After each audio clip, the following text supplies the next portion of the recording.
कल हम लोग खाद्य श्रृंखला तक देखे थे। आज हम देखेंगे घटकों का ढीला होना, पर्यावरण प्रदूषण। ठीक है, तो जीवन का जाल खेल में आपने देखा है कि किसी एक घटक के होने या न होने अथवा ढीला होने पर पूरे पर्यावरण पर प्रभाव पड़ता है। आइए अब देखें कि यह कैसे होता है। वायु, मिट्टी, जल आदि घटक ऐसे हैं जिनका अन्य सभी घटक से संबंध होता है। तो क्या है, जो कि पर्यावरण के जो घटक हैं उसमें से अगर एक घटक के नहीं होने से तो क्या हो जाता है, पर्यावरण पर प्रभाव पड़ता है। ठीक है, वायु, जल, मिट्टी जो है वो पर्यावरण के घटक हैं जिनमें से जो क्या करते हैं, अन्य सभी घटकों से संबंध रखते हैं। ये है, अब हम आगे देखेंगे। ठीक है, तो पर्यावरण में किसी एक घटक या घटक के होने या न होने से पर्यावरण पर क्या होता है, प्रभाव पड़ता है। अब हम देखेंगे वायु प्रदूषण। तो वायु घटक के ढीला होने का क्या मतलब हो सकता है। आपने देखा होगा कि वाहन से निकलने वाला धुआं सांस लेने के साथ शरीर में जाता है तो उससे बेचैनी होती है और आंखों में जलन होती है। यदि घर में चूल्हे का या अन्य कोई धुआं भर जाए तो अच्छा नहीं लगता, क्योंकि धुएं में विषैली गैसें होती हैं जो वायु में मिल जाती हैं, पर इसे मिल जाने पर इसे खराब या प्रदूषित करती हैं। कारखानों से निकलने वाला धुआं भी वायु को प्रदूषित करती हैं। इसी प्रकार वायु में अधिक धूल होने पर भी वह प्रदूषित हो जाती हैं और जीवों के लिए हानिकारक बन जाती हैं। क्या आपने सड़कों के किनारे सूखी पत्तियों के ढेर देखे हैं? बहुधा इन्हें जला दिया जाता है। प्रायः किसान भी कटाई के पश्चात खेतों में सूखी पत्तियां, फसलों, पादपों के अपशिष्ट तथा भूसे जैसे अपशिष्टों को जला देते हैं। इन्हें जलाने पर इनसे हानिकारक गैसें तथा धुआं उत्पन्न होता है। इससे भी वायु प्रदूषित होती है। अतः आवश्यक है कि न तो हम कचरा जलाएं और न ही किसी भी को जलाने दें। तो वायु प्रदूषण, जैसे कि वाहनों से जो धुआं निकलता है वो हमारे शरीर में, धुआं जो है वो सांस के साथ क्या हो जाता है, हमारे शरीर में पहुंच जाता है, जिससे हमको बेचैनी होती है। वैसे ही आंखों में जलन होता है। जैसे कि हम चूल्हे में, मतलब घरों में क्या करते हैं, चूल्हा जलाते हैं, उससे भी क्या होती है, धुआं निकलती है, उससे भी हमको क्या होता है, मतलब परेशानी होती है। ठीक है, कारखानों से निकलने वाला धुआं भी क्या होती है, हमारे लिए हानिकारक होती है। ठीक है, तो ये सब धुओं में क्या होता है, विषैली गैसें होती हैं जो वायु को क्या कर देती हैं, खराब कर देती हैं या प्रदूषित कर देती हैं और जीवों के लिए ये क्या हो जाती हैं, हानिकारक बन जाती हैं। और वायु में क्या हो जाते हैं, अधिक धूल के कण हो जाने के कारण वो उसको दूषित कर देती हैं, जिससे जीवों के लिए भी हो जाती है, वो हानिकारक हो जाती हैं। ठीक है, जैसे कि सड़कों के किनारे कचरों का ढेर रहता है या किसान जो होते हैं वो कटाई के बाद क्या जाता, खेतों में जो सूखी पत्तियां रहती हैं, वो भूसे रहते हैं, वो सबको भी क्या कर देते हैं, जला देते हैं। उससे भी क्या निकलती हैं, धुएं निकलते हैं। वो भी जलाने पर क्या होती हैं, हानिकारक गैस उत्पन्न करती हैं जो हमारे शरीर के लिए, हमारे लिए क्या हो जाती हैं, हानिकारक होती हैं। ये भी जो है वो वायु को प्रदूषित करती हैं। ठीक है, इस प्रकार हमको वायु को प्रदूषित होने से बचाने के लिए हमें न किसी प्रकार के कचरे को जलाना चाहिए और न ही किसी को जलाने देना चाहिए। ठीक है, अब हम देखेंगे जल प्रदूषण। सभी जीवधारियों के लिए जल आवश्यक है। क्या बिना जल के कोई जीवधारी जीवित रह सकता है? सोचिए, जीवधारी के लिए कौन सा जल अच्छा होगा, साफ या गंदा?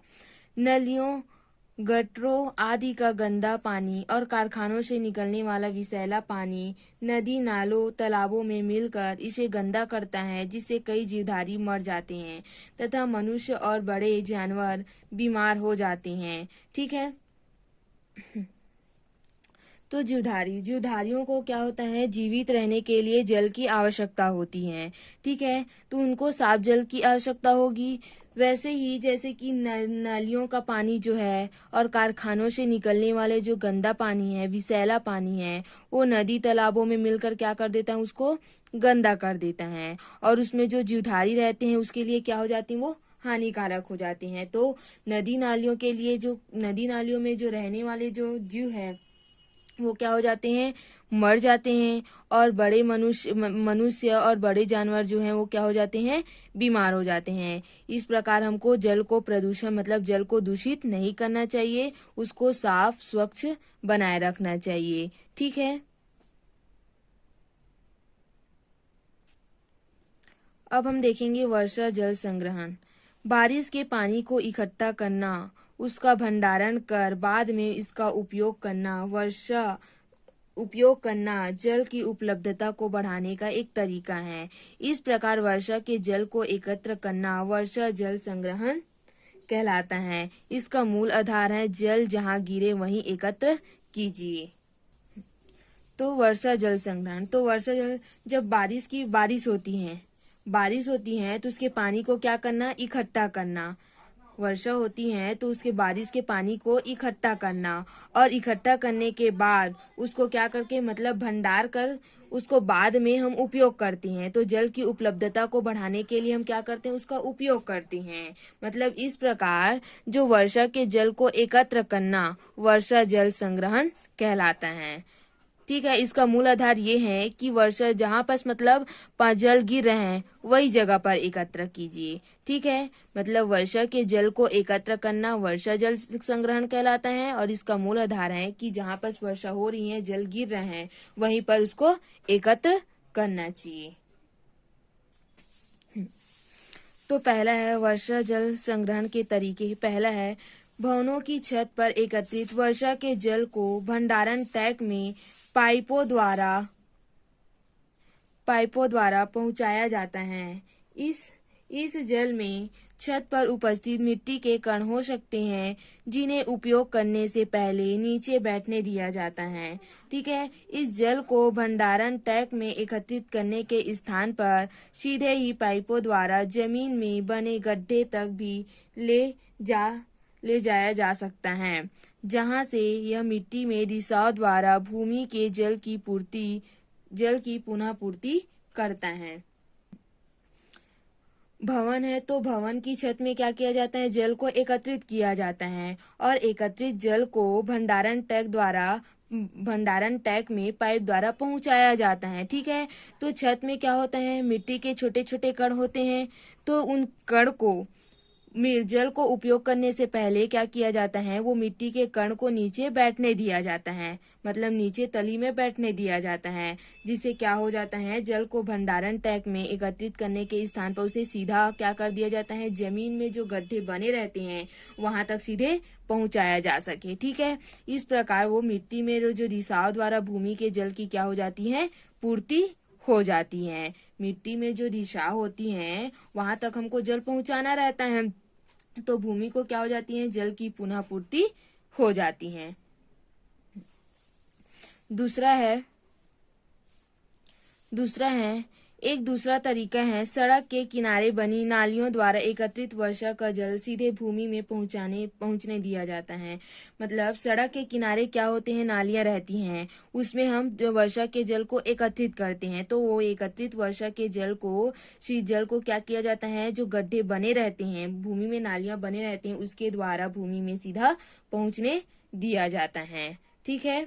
इस प्रकार वर्षा जल संग्रहण हुआ आप लोग का।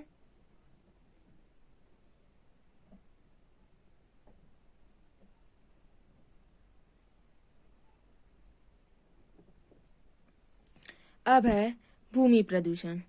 तो जनसंख्या वृद्धि के साथ साथ भोजन की आवश्यकता भी दिन प्रतिदिन बढ़ती जा रही है, जिसके कारण पैदावार को बढ़ाने के लिए तरह तरह की रासायनिक खाद, कीटनाशक आदि का प्रयोग किया जा रहा है।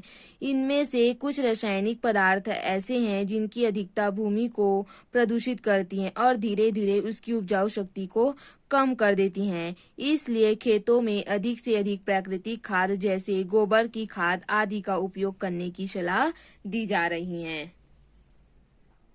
ठीक है।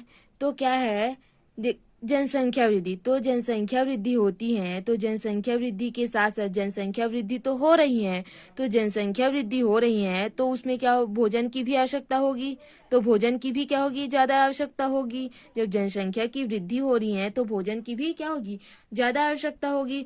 तो अब भोजन की ज्यादा आवश्यकता हो रही है तो हमको क्या होगा, पैदावार को बढ़ाने की भी आवश्यकता होगी। ठीक है, तो पैदावार को बढ़ाने के लिए क्या किया जाता है, मतलब कई प्रकार के रासायनिक खाद कीटनाशक का प्रयोग किया जाता है। तो मतलब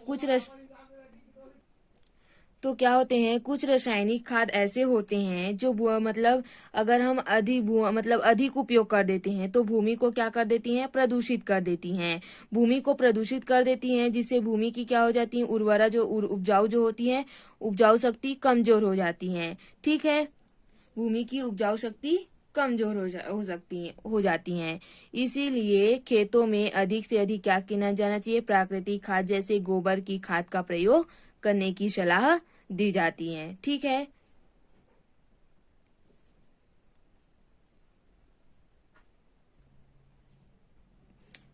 अब है ध्वनि प्रदूषण। अब हम एक अलग प्रकार के प्रदूषण की बात करेंगे।